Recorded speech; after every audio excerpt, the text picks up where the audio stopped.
todos muito bem-vindos ao Pod Psi, o podcast da Psi de Negócio. E hoje estou recebendo mais uma psicóloga super renomada que fala de uma área super diferente, que vai apresentar aqui para vocês, que é a minha mentorada Adriana Rodrigues. Seja muito bem-vinda, estou muito feliz de te receber aqui. Você que entrou na minha mentoria tem ali uns 3, 4 meses e falando de uma área que para mim era desconhecida enquanto área, né? A gente escuta falar de uma área ali do ladinho, que eu ainda não quero dar spoiler, mas assim, da forma como você me apresentou, eu realmente não tinha escutado falar. Mas antes da gente falar da área, eu quero que você se apresente para as pessoas que estão aqui nos vendo. Quem é Adriana Rodrigues? Primeiro, obrigada pelo convite. Amei. Tô amando estar aqui com você já. Que bom. Então, eu sou Adriana Rodrigues, sou psicóloga. Tô aí há mais de 25 anos, eu acho, de formada. E há 23 na minha área, que a gente fala daqui a pouquinho, né? Já vi que é pra gerar aí um pouquinho de... Fica isso, você quer saber que área é essa? Fica até o final. Você não vai se arrepender. E é isso, eu trabalho também além da clínica, né? Tem o Instituto, que daqui a pouco a gente fala sobre ele, e também trabalho na Câmara dos Deputados, também dentro da minha área.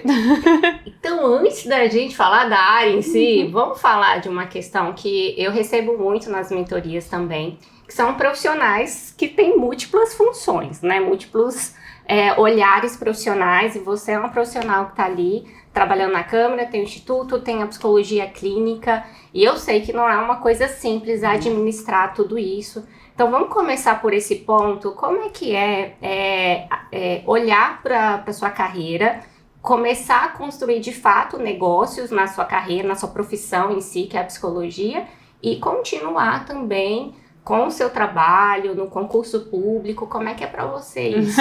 Desafiador. Eu acho que essa palavra é essencial, ela é o ponto, é super desafiador. Mas, ao mesmo tempo, também, ela faz muito sentido dentro do que eu quero. Então, esse desafio se torna algo que é ok, a gente vai enfrentar o desafio. Que impulsiona, exatamente, que impulsiona. Eu entrei no serviço público aqui em Brasília há 30 anos, né, mais de 30 anos. O forte era o serviço público. Ainda hoje mas não tanto quanto era antes, que a gente não tinha outras opções de mercado de trabalho bem estruturadas. E eu queria fazer psicologia, e para isso eu entrei na faculdade, mas logo não tinha como pagar a faculdade. Então eu consegui um emprego, mas o emprego não pagava ainda a faculdade. E aí eu fui estudar para concurso para eu poder pagar a faculdade. Então, na verdade, tudo sempre gira em torno da psicologia na minha vida. E aí eu passei no concurso, fui chamada, e aí voltei para a faculdade, porque eu entrei, não dei conta, tive que trancar. Entendi. Quando eu passei no concurso público, aí eu voltei para a faculdade.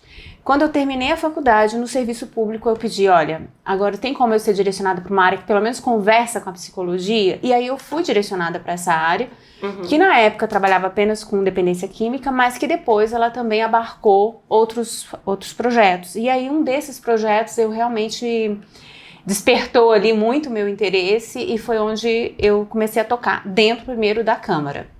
E depois eu fiquei com muita vontade de experimentar essa realidade fora da Câmara, entende? Que foi aí que eu abri o consultório e comecei a atender demandas muito específicas. Então você diria que se você não estivesse na Câmara, ou seja, se você não estivesse no concurso público, você não tinha chegado nessa área da psicologia que você atua? Com certeza.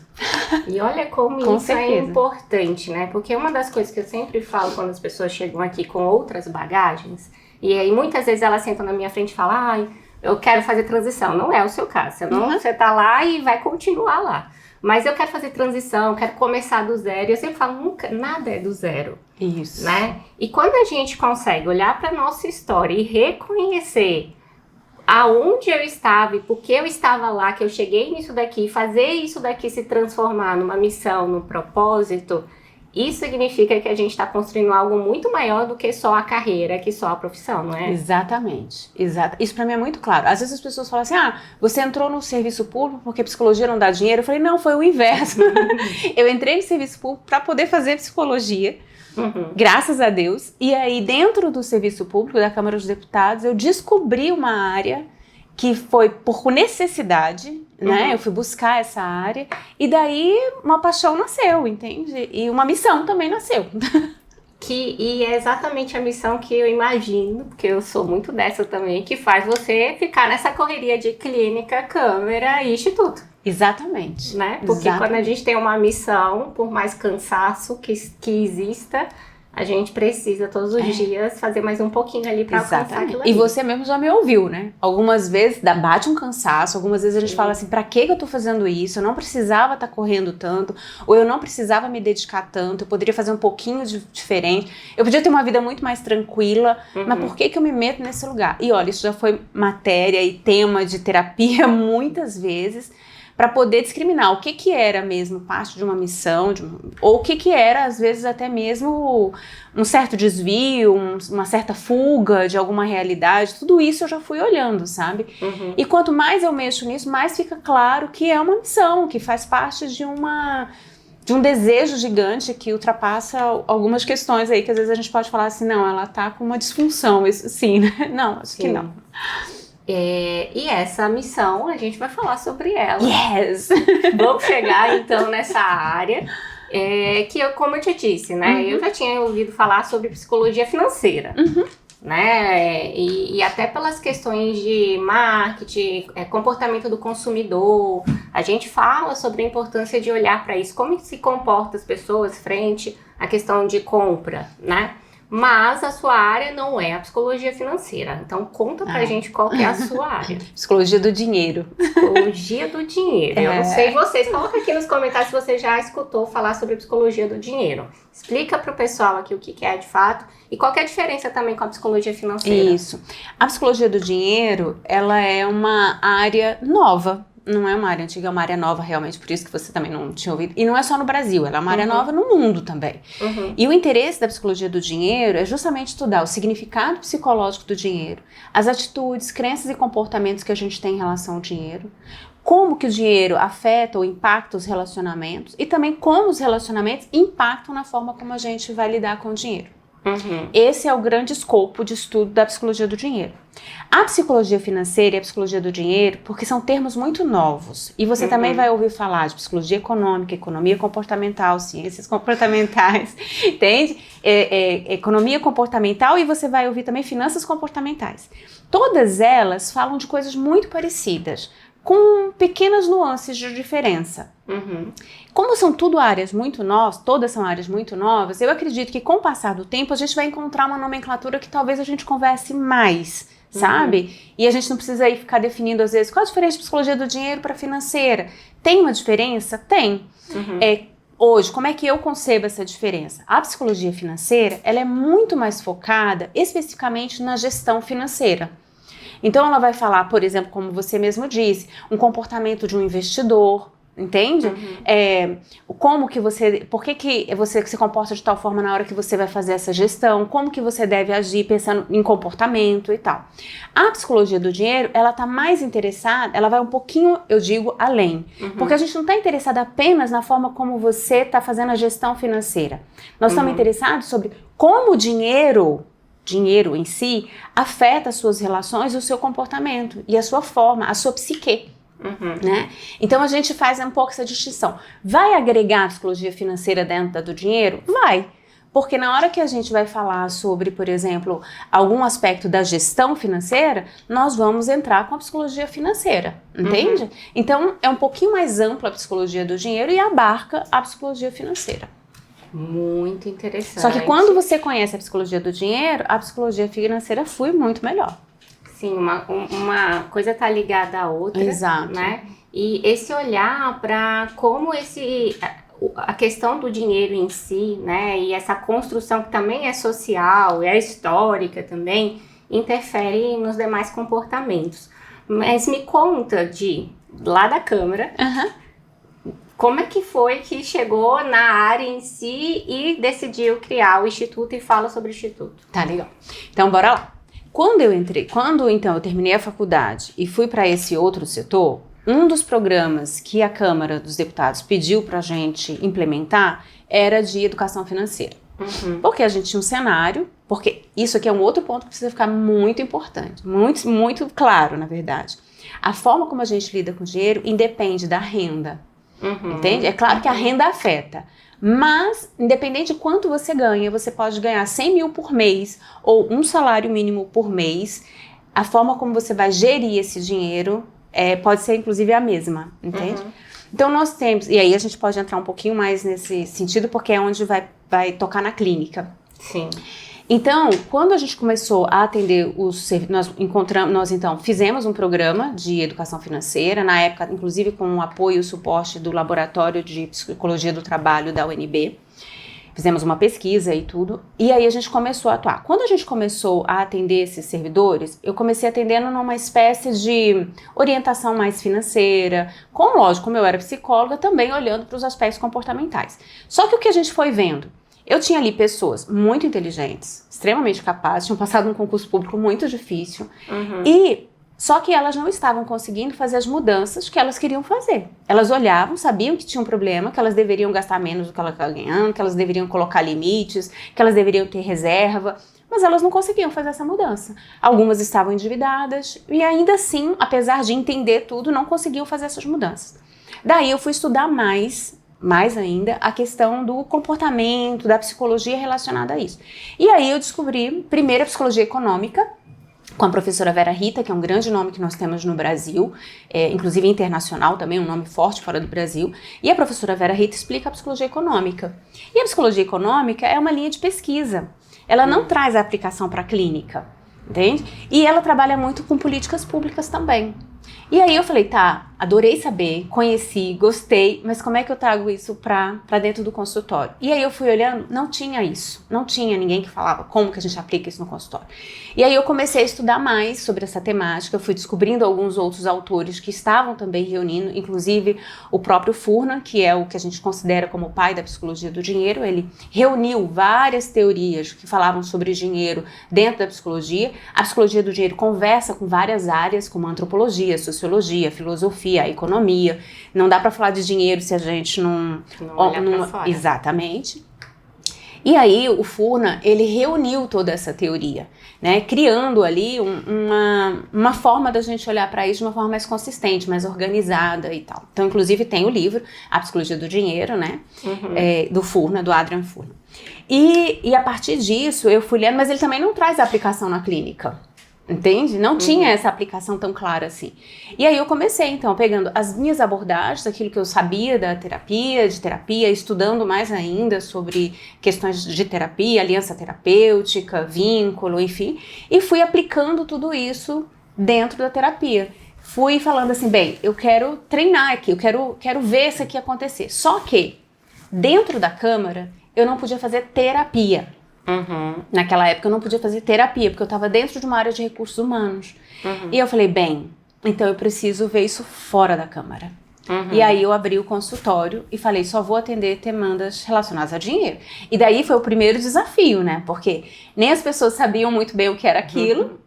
E eu estava já propondo ali. Eu tinha poucos horários, o que me ajudava nesse sentido, né, também. Ou seja, não estava dependendo da clínica naquele momento para isso. Sim.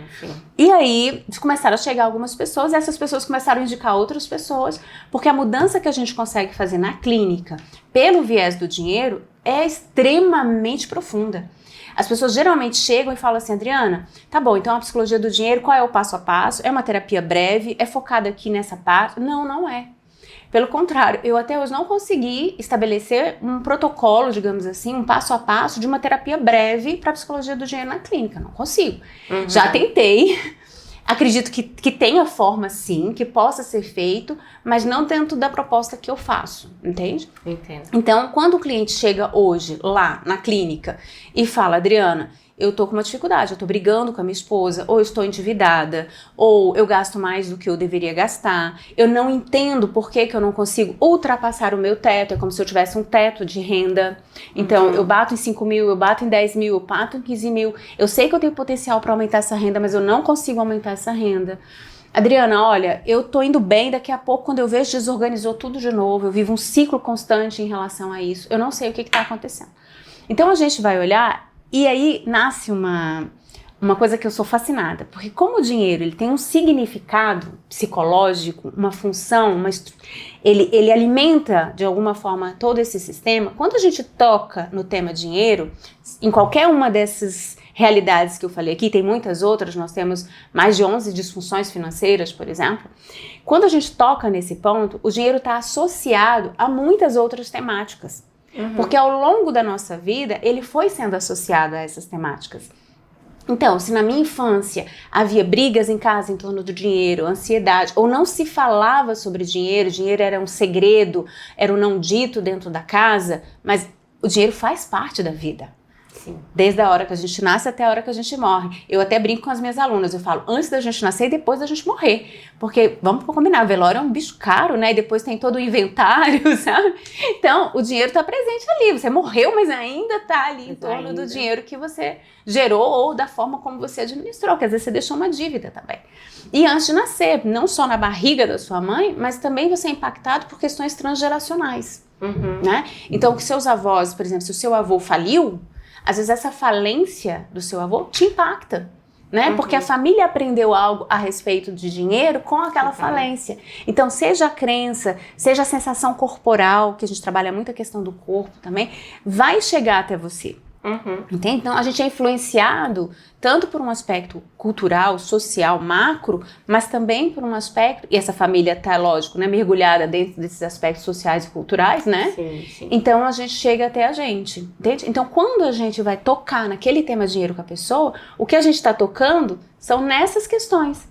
Então, para resolver isso aqui, que é um sintoma, e aí pra gente da psicologia do dinheiro, a questão da forma como você se relaciona hoje com o dinheiro, é um sintoma, é uma forma de expressão do que foi aprendido. Então, nós vamos olhar para esses aprendizados, entende? E nós vamos trabalhar essas questões que a gente vai tocar.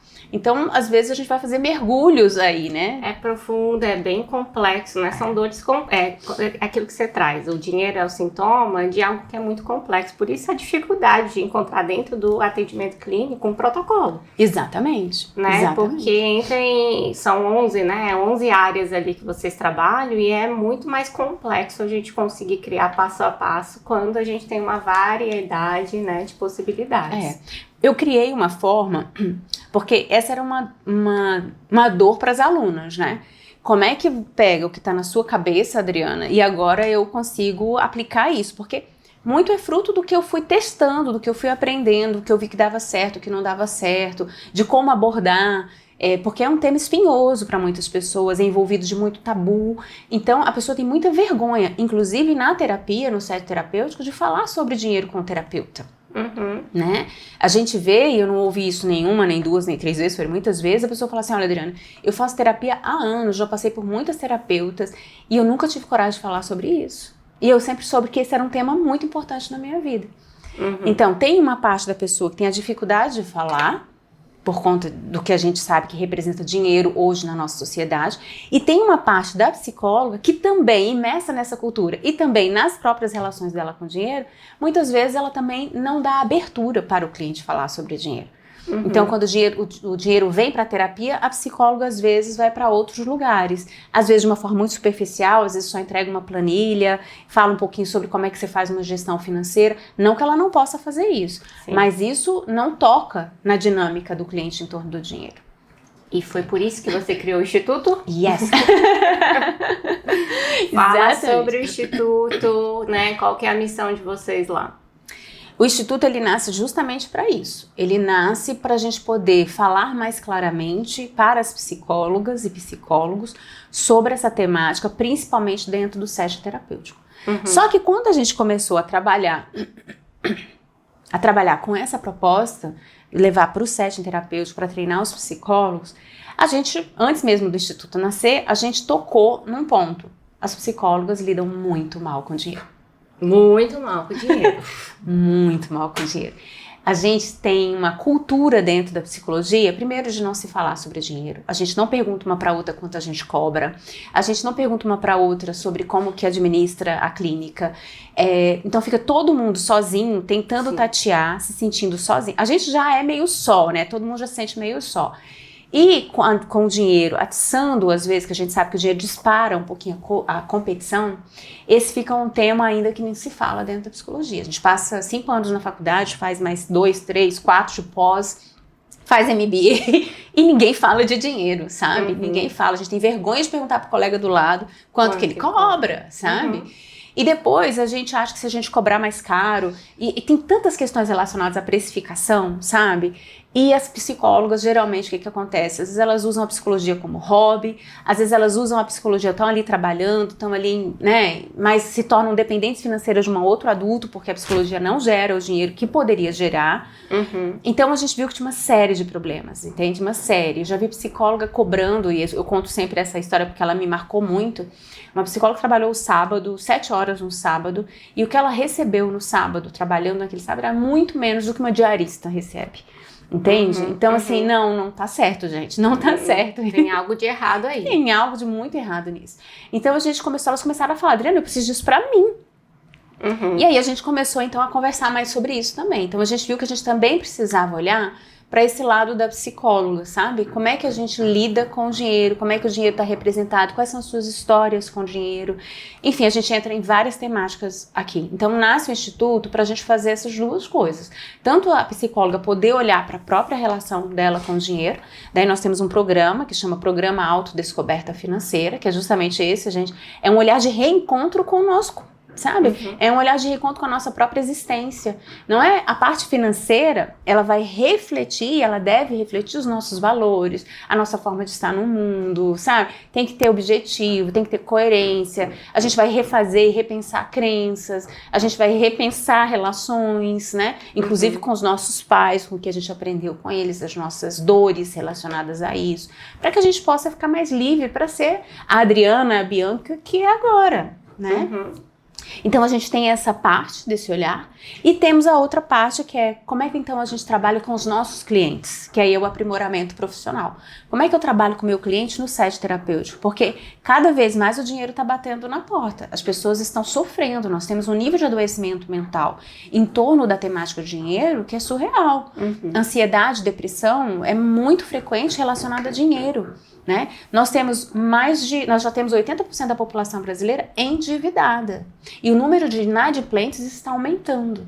E com isso o que a gente tem? Adoecimento mental, tentativas de suicídio, de autoextermínio, entendeu? Sim. Então o problema é sério, é sério. Então quando o cliente chega no nosso consultório dizendo que está ansioso, que está depressivo, muitas vezes a causa real da ansiedade, da depressão dele é a questão do dinheiro.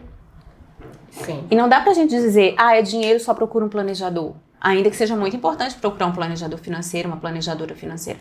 Mas tem uma dinâmica que é a gente que tem que olhar. Nós, psicólogos, somos mais treinados, somos os profissionais treinados para olhar essa dinâmica e trabalhar com essa dinâmica. Considerando, lógico, claro, o aspecto social. Sabe? Porque não dá para culpabilizar o indivíduo quando a gente vive numa sociedade que é extremamente adoecedora. Sabe? Não dá. Então a gente precisa também sair do senso comum. Quando a gente pega uma pessoa que está, por exemplo, endividada, lembrando que a gente não trabalha apenas com essa temática, né? Mas essa temática geralmente as pessoas perguntam muito. Essa pessoa, ela chegou ao nível de endividamento não necessariamente porque ela é responsável em primeira pessoa por isso, não. A gente tem um sistema financeiro que qualquer bobeirinha que a gente dá, a gente cai no endividamento. Se a gente não tiver um letramento financeiro, é muito fácil a gente se endividar no Brasil. Sim. Sabe? Todas as condições estão aí para isso, né? Exatamente. Tem uma facilitação para o nosso endividamento. Para isso. E nessa construção do Instituto, você se encontrou, talvez você tenha caído de paraquedas, empreendedora digital, porque o Instituto é online, os cursos são online, tem uma comunidade online que a gente já vai falar sobre ela também. Como foi se descobrir empreendedora digital, Adriana? Essa parte eu não esperava. Você foi fazendo, né? Eu só fui fazendo. Eu falava assim, nossa, isso aqui... Porque quando você descobre, é quase uma, entre aspas, brincando aqui, uma seita, né? Você descobre uma coisa que é muito boa. Quando eu via uma pessoa chegando e falando assim, Adriana, eu não consigo aumentar minha renda. Aí você faz um trabalho terapêutico com ela e daqui a pouco ela tá ganhando 2, 3 vezes mais. Sem a gente falar de dinheiro, de números em si, mas porque a gente trabalhou a dinâmica. Quando você recebe uma pessoa que fala assim, Adriana, eu tenho uma renda, eu não tô conseguindo fazer nenhuma reserva, não tô conseguindo viajar, porque eu gasto tudo. E eu não sei por que eu tô gastando desse jeito. E a gente trabalha essa dinâmica. E de repente a gente chega num abuso, de repente a gente chega numa questão complexa envolvendo família. E a gente trabalha aquilo e daqui a pouco a pessoa fala assim, Adriana, eu tenho reserva, eu vou viajar, sabe? Meu Deus, é muito lindo. E você vê a pessoa se descobrindo, se redescobrindo, se realinhando, sabe? Saindo de um quadro, às vezes, muito ansiogênico, de muita depressão, feliz, integrada, resolvendo questões que há muito ela não resolvia, passou por várias terapias e sem efeito, de repente agora tem efeito. Aí você fala, meu Deus, eu descobri uma coisa muito linda aqui. Preciso distribuir E isso. todo mundo precisa saber disso. E essa é a minha missão. Eu falo que a minha missão hoje é que todo consultório de psicologia, o profissional esteja minimamente capacitado para trabalhar com essa temática no consultório. Essa é a minha missão hoje, sabe? Essa é a minha missão número 1. Né? E para isso se tornou empreendedora digital. Exatamente, para isso. Aí esse caminho é que eu não tinha. Eu sempre sempre fui muito atraída pelo universo empreendedor. Eu acho que eu gosto muito da ideia da autonomia. De poder testar, de poder... Porque quando você tem muitos chefes, ou você está dentro de uma organização, de um órgão, de uma empresa, a sua autonomia é muito limitada. Então você precisa de muitas autorizações, ou dentro daquela empresa você não pode fazer algumas coisas. Então eu falei, meu Deus, mas eu quero testar isso aqui, né? Então empreender é essa forma. Só que eu não sabia o que era isso, né? Não sabia. E nisso eu fiquei muito perdida, muito perdida. Aí comecei a fazer curso desse universo digital, marketing digital. E eles falavam umas coisas que sinceramente eu falava, mas isso não combina com a psicologia. Isso parece que tá aí na contramão do que a gente sempre... E aí eles mandam a gente quase que fazer uma lavagem cerebral, que a gente tem que pensar diferente. Mas eu senti assim, eles não estão entendendo algumas dimensões que são únicas nossas. Então isso aumentava a minha resistência. Sabe? Algumas coisas eu adaptava, outras coisas eu não conseguia adaptar. E não era só marketing. Você tem uma empresa para fazer gestão. Sim. E eu não sabia nada disso, entende? Nada. Eu tenho sócios, os sócios também foram aprendendo, porque também não eram do ramo de empreendimento, assim, né? Solo. E a gente também foi aprendendo, mas ainda assim faltava muito direcionamento. Então eu falei assim, gente, eu, Adriana, mesmo que eu tenha sócios, eu preciso entender de negócio. Eu preciso. Mas eu tava, sinceramente, eu tava buscando, eu tava pedindo aos céus, pelo amor de Deus, me mostra um caminho, como é que eu vou aprender a fazer essa gestão. Porque você tem uma missão, você tem um desejo, você vê que tem espaço. Você vê que quando as pessoas entendem o que você faz, elas chegam, mas você não consegue ir porque você não sabe administrar um negócio. É duro. É duro. Então você quer um caminho para administrar o seu negócio, que seja mais bem desenhado, mais definido, para que você possa fazer a sua missão acontecer. E eu tava literalmente pedindo aos céus, viu, Bianca? Literalmente. E eu já tinha falado com algumas colegas, gente, o que vocês têm aí de plano de negócio? O que vocês têm aí de administração de uma empresa? Que eu quero fazer, vou ter que estar, mas eu quero uma coisa presencial. Ainda tinha isso, eu queria muito uma coisa presencial. Que eu queria olhar no olho da pessoa, eu queria conversar, enfim, eu tava com sede também de uma coisa mais presencial. Quando o Instagram tem hora que faz umas coisas boas. Pois é, né? Ele escuta, né? Ele escuta. Aí apareceu a Bianca ali falando de um evento em Brasília. Eu falei, Brasília? Presencial? Eu falei, eu vou. E na minha cabeça era assim, já entendi, ela vai vender alguma coisa. Mas ok, tá tudo bem, eu vou lá e vou conhecer essa mulher. Se eu gostar, eu compro o que ela vai me vender. Eu já sabia exatamente, porque eu sabia o que eu queria, eu sabia o que eu precisava. Se eu não gostar, tá beleza, eu vou conhecer gente, eu vou aprender alguma coisa. E eu te fiz uma pergunta logo de cara. Eu falei assim, Bianca, nesse evento, você vai falar de marketing digital? Porque se for, não é o que eu tô precisando agora. Eu tô precisando de administração de um negócio. Eu preciso entender como é que a coisa funciona. E você falou, Adriana, são 3 pilares. O marketing é um deles, mas nós temos outros 2. Eu falei, eu vou. E lógico, né, saí de lá praticamente com a Gaia. Eu já saí de lá sabendo que eu ia entrar na Gaia. Porque eu precisava disso. Eu precisava de uma psicóloga que entendesse o que eu estava falando. Que falasse pelo menos assim, Adriana, eu te entendo. Mas o caminho é por aqui. Que é isso, né? Uma das coisas que eu tenho falado muito é que o mercado do empreendedorismo digital, vamos assim colocar, ele vende muito coisas compartimentadas e que não necessariamente vão fazer sentido dentro da psicologia. Exatamente. Então, as mentorias, e você já vem com uma bagagem de fazer outras mentorias também, elas focam no produto. Isso. E a Adriana chega com vários produtos maravilhosos, mas ela não chega com um negócio construído, com uma metodologia construída, com os facilitadores. Porque se tem uma coisa que a gente precisa aprender, é que a gente tem que facilitar a nossa vida. Ainda mais uma mulher dessa que é concursada pública, tem clínica, e um passo não levava para o outro. Não existia um público muito bem definido, uma construção, e aquilo ali te gerava muito trabalho e pouco, não vou falar que pouco resultado, mas não era o resultado condizente com o tanto de trabalho que você tinha. Exatamente. Né? Como é que foi para você, então, construir de fato um modelo de negócio sustentável, reconstruir ou reorganizar os seus produtos para você estar aqui hoje tendo uma esteira de produtos e serviços? Se você pensar que a gente começou tem pouquíssimos meses, pouquíssimos meses, a gente já deu muitos passos nesse sentido.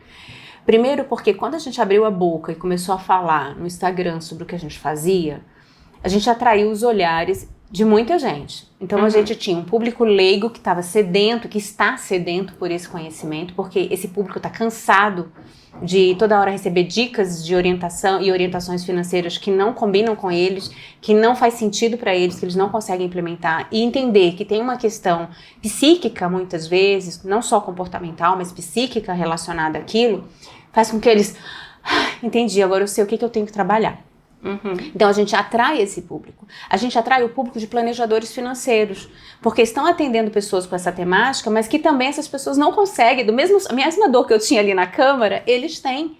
Então eles querem, como é que eu lido com essas pessoas, como é que eu ajudo essas pessoas a fazerem um processo de mudança. Então elas querem a psicologia do dinheiro também. E nós temos as psicólogas e os psicólogos, que é a minha missão. Então eu tinha muito bem definido 3 públicos, mas aí eu não conseguia trabalhar com os 3 públicos. Né? Então eu tive que fazer uma coisa. E nesse processo da gente administrar um negócio, a gente faz cortes ou realinhamentos que às vezes doem, que às vezes não é, que a gente fica tipo assim, mas como que eu vou abrir mão disso aqui? Pra mim foi muito difícil abrir mão de algumas coisas, que foi o processo que a gente está fazendo, abrir mão de algumas coisas para seguir uma linha, para melhorar a narrativa, para melhorar a comunicação, para chegar melhor nas pessoas, entende? Para fazer mais sentido. Não dá pra falar pra todo mundo, senão você não fala com ninguém. Aprendi, Bianca, aprendi. Então, esse direcionamento foi muito importante. Não é simples, não é fácil. Mas quando a gente tem alguém que sabe o resultado, que sabe que aquele é o caminho, você se sente muito mais segura pra fazer. Entende? Porque antes você fica sempre na dúvida. Você fica assim, mas e se? Mas e se o caminho for realmente por aqui? Será que eu tô batendo pé que é pra cá, mas de repente o caminho... Você fica perdida com muitas possibilidades, porque existem muitas possibilidades no mercado. Então você fica perdida sem saber para onde vai e como fazer. Então o alinhamento, por exemplo, na Gaia, para mim ele foi importante, porque era o direcionamento, entende? Não, neste momento, sua missão não é essa, então foca nisso aqui nesse momento. E uma coisa que você me falou foi muito importante. Isso aqui não te engessa para todo sempre, amém. Neste momento do seu negócio, é aqui agora. Depois pode ser que vá abrindo outras frentes, mas não tem como você trabalhar com tantas frentes. Nós somos poucos aqui no Instituto para trabalhar. É só eu, Matheus, Evandro e Natália. Então a gente não alcança tudo. Então fazer esse realinhamento na mentoria foi super importante. Pensar como é que a gente faz a administração de pessoas, como é que a gente facilita os processos. Pensar, Adriana, você não tem um método ainda. E eu dizia, mas eu preciso mesmo ter um método. Todo mundo fala que tem que ter um método, mas eu preciso ter um método. Precisa ter um método. E entender que de acho que era esse método.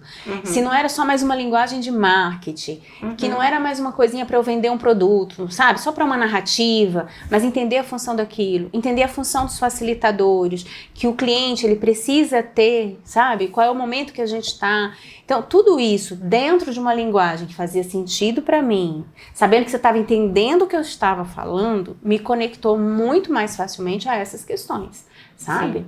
Então, eu consegui ir desenvolvendo tudo isso. Então, com direcionamento, a gente agiliza muito mais o processo de aprendizado. É essa questão do sprint, né? Que você tem quando você está com uma pessoa que já trilhou, né? E para quem é nova aqui também, eu já tive escola de formação, né? Então tenho esse know-how que foi também sendo construído muito da forminha que você construiu, porque é assim que a gente começa mesmo, da forma que dá.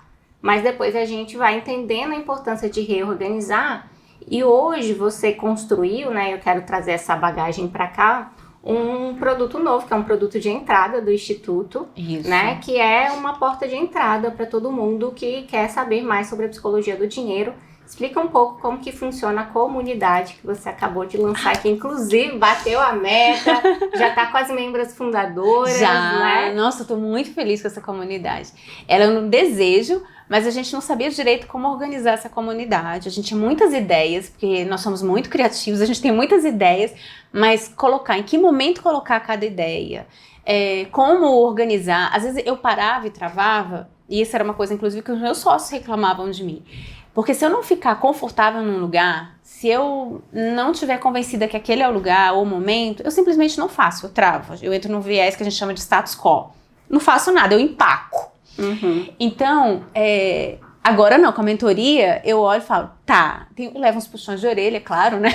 É a hora disso, Adriana, cuidado com aquilo, que eu vou colocando muita coisa, né? E aí você vai falando, não, agora é assim, agora é assim. Então, a comunidade, ela nasce com alguns grandes objetivos também. Parece que tudo é grande objetivos, né? Mas é mais ou menos isso mesmo.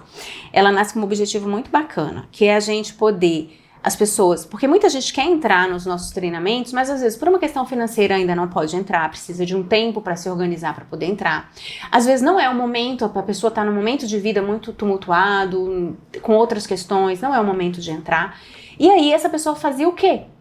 Entende? Ela não tinha como ficar perto da gente. Ou as pessoas faziam o nosso treinamento, faziam o PAF, faziam o aprimoramento, faziam o ciclo, que depois do aprimoramento a gente ainda tem o ciclo. A pessoa fazia isso aqui e falava, mas eu queria continuar, eu queria estar perto. Porque graças a Deus é uma coisa muito bacana, as pessoas querem estar perto. Sim. A temática é nova, elas querem pertencer, elas querem... É muito ruim a gente ficar sozinho mesmo, ainda mais num tema novo. A gente bate demais a cabeça. Então, as pessoas querem estar junto, sabe? Mas o que a gente oferecia? A gente tinha um grupão de WhatsApp, mas que não tinha uma estrutura legal, sabe? Não tinha como a gente organizar as coisas. E a gente foi conhecendo, foi vendo esse grupo de WhatsApp, e a gente foi olhando, e as pessoas já começando a dizer, nossa, só o fato de eu estar aqui no grupo de WhatsApp, recebendo de vez em quando alguma informação, algum conteúdo, deixando o grupo às vezes se autogerir no sentido de trocas de boas práticas dentro do grupo, as pessoas já estavam tendo resultado, entende? E olha que a gente tinha o desejo, mas não estava organizado. Então a comunidade, ela surge também para dar esse escopo, essa organizada, essa estruturada, sabe? E mais também, porque pensando em negócio, a gente tinha um problema sério no negócio. Nós temos produtos que acontecem algumas vezes no ano. O PAF é uma vez no ano, o aprimoramento é uma vez no ano, o ciclo é uma vez no ano. Então, entre um PAF... eu entrei no PAF, o próximo PAF é daqui a 1 ano. Então, a gente ficava muito tempo para uma empresa sem entrada de dinheiro. E isso estava dificultando a empresa se sustentar de uma forma boa. Ela se sustenta, ela nunca entrou no vermelho, mas ela também não gera lucro. A gente fica reinvestindo o tempo inteiro. Então, a gente precisava do que a Bianca falou? De uma renda recorrente. E aí, o que a gente viu? A comunidade poderia ser esse lugar. Então, eu já tinha um caminho possível, que já estava sendo construído, mas ele não estava implementado e eu tinha muitas dúvidas nessa implementação. Então, agora, a gente implementou, deu muito, muito certo já, a gente já vai inaugurar a comunidade agora, mas a gente, na primeira noite de venda, a gente colocou as membros fundadores, né, da comunidade, a gente tinha uma meta, a gente alcançou a nossa meta rapidamente, agora a gente já ultrapassou, né, a gente já tem mais do que a gente tinha pensado para o dia 2. A gente já dobrou, já. A gente já dobrou, já está quase chegando no dobro. Olha... Então, assim, a gente tá muito contente com essa adesão das pessoas, sabe? A comunidade. E eu tô muito feliz, porque a comunidade realmente é um lugar muito especial. Eu não tenho a menor dúvida do que vai acontecer lá. Vai ser algo muito bacana, sabe? Eu muito também bacana. não tenho a menor dúvida, porque você é uma profissional espetacular. Obrigada. Que traz aí uma bagagem, né? E um olhar muito especial para essas psis. Você trouxe questões aqui que eu falo muito, eu até... Deixei ela falar mais, porque assim, né? Você já escutou muito eu falar sobre que vocês precisam melhorar a relação com o dinheiro, precificar melhor o serviço de vocês, né? Então é muito importante quando vem uma profissional que está olhando de uma forma mais específica para isso, para trazer também essa bagagem. E agora eu quero fazer um bate-bola com você. Bora. Eu vou falar uma palavra ou uma frase e você fala a primeira coisa que vem na sua cabeça. Nossa, tá. Psicologia. Ai, a primeira que vem é amor, paixão, assim. Eu não consigo conceber a minha vida sem a psicologia. Meio doido isso, mas é. Psi de negócio. Caminho, estrutura, organização, alcance de metas. Nossa, era só uma palavra? Não dá, né? Acho que eu não dou conta, mas vamos lá, eu vou tentar. Simbora. Ah, jargão da... Onde eu escuto simbora, eu já me lembro automaticamente de Bianca Amorim. Então, simbora transformar essa psicologia? Bora, simbora! Conta aqui pro pessoal onde eles conseguem encontrar a Adriana para conhecer seu trabalho, conhecer a comunidade, as formações. A gente tem o Instagram, que é @psicologiadinheiro. Também a gente tem o site, que é o mesmo nome, psicologiadinheiro.com.br. Então, ó, a gente vai colocar aqui na tela, também na descrição do vídeo. Já corre lá, conheça o trabalho da Adriana, porque olha, se vocês forem pro trabalho da Adriana, meu trabalho vai ficar tão mais simples. Eu garanto. Então façam, realmente busquem atrás aí de melhorar essa questão da relação com o dinheiro. E se você não é inscrita nesse canal, você pare tudo que você está fazendo nesse exato momento. Não vai cair o dedo de vocês, clicar no botão vermelhinho que está aqui de se inscrever. Aproveita, deixa um comentário, o que você quer ver aqui nos próximos vídeos do canal. E eu tenho certeza que em breve a gente se encontra novamente. Um grande beijo. Tchau, tchau. Tchau, tchau. Obrigada.